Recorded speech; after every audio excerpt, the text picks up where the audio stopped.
Welcome to the World Report, Top Stories.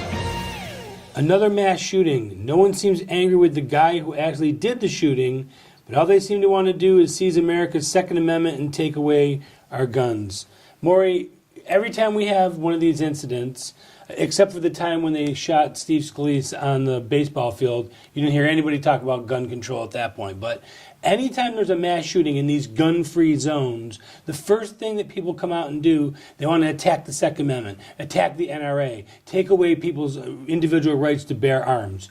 You saw firsthand what that means growing up in Nazi Germany. Absolutely. Explain to the audience how slippery this slope can be. Well, in Germany, prior to Hitler, they had lost the First War, but it was so democratic country in the sense that people were living with each other and defending themselves when they were attacked.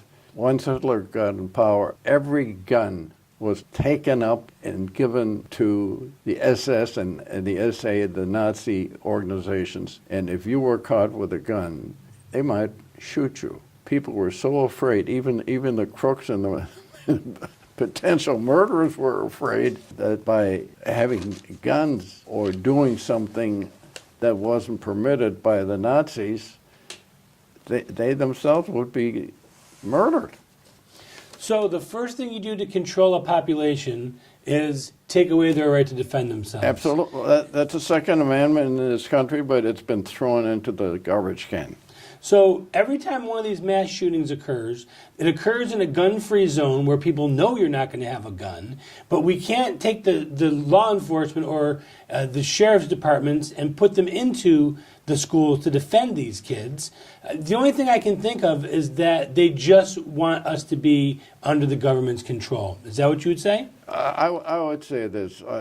We've talked about this privately many times, but since Ronald Reagan's 8 years of presidency, when we had, the last time I think we had a really great president, we had, he broke the back of inflation.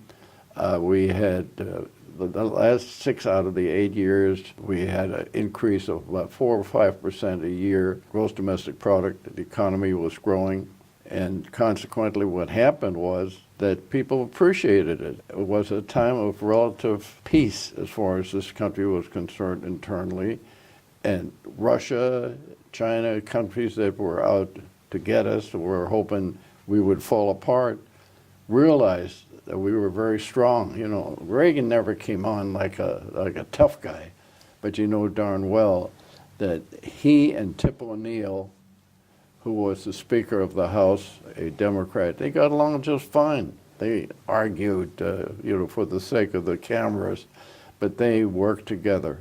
And that was the last time that this country had great leadership.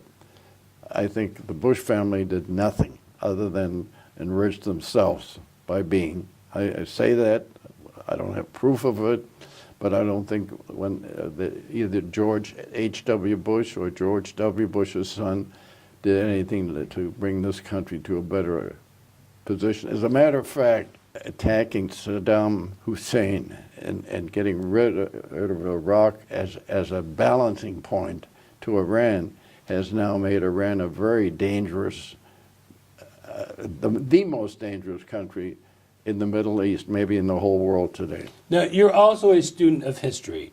One of the reasons I believe that we've never really had a formal attack on the country is because there's millions of citizens that have arms, that are ready to defend themselves. Of course. Would you agree with that? Well, I think it's two things. One is that, and the other one was the fact that there was a sense of stability in this country, that the anti-crime element, the police, the judges, would immediately take action against these people. The bad guys feared the good guys.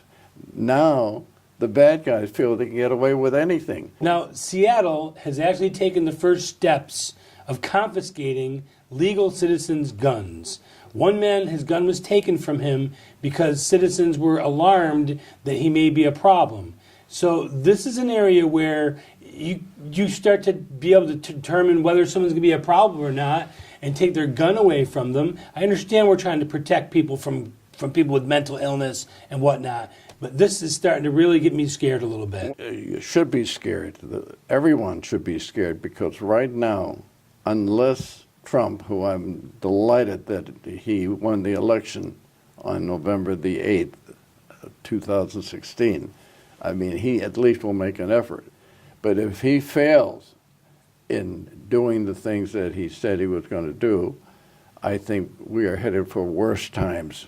I think the very fact that he's doing what he's doing as far as trying to shift things in this country so we get more business, our economy is in the best shape it's been since Obama was in office. We had a terrible, those 8 years of Obama were a disaster for us economically.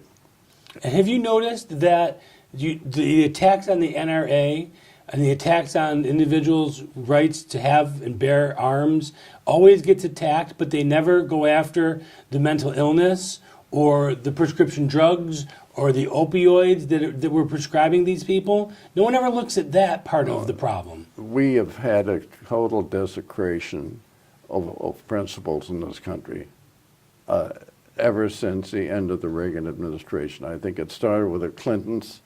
Now, Bill Clinton was liked by a lot of people because they thought he was doing a pretty good job. I don't think he was. I think he started the idea you can get away with anything as long as you can cover it up. And we have to be careful because a government big enough to give you anything is big enough to take away everything.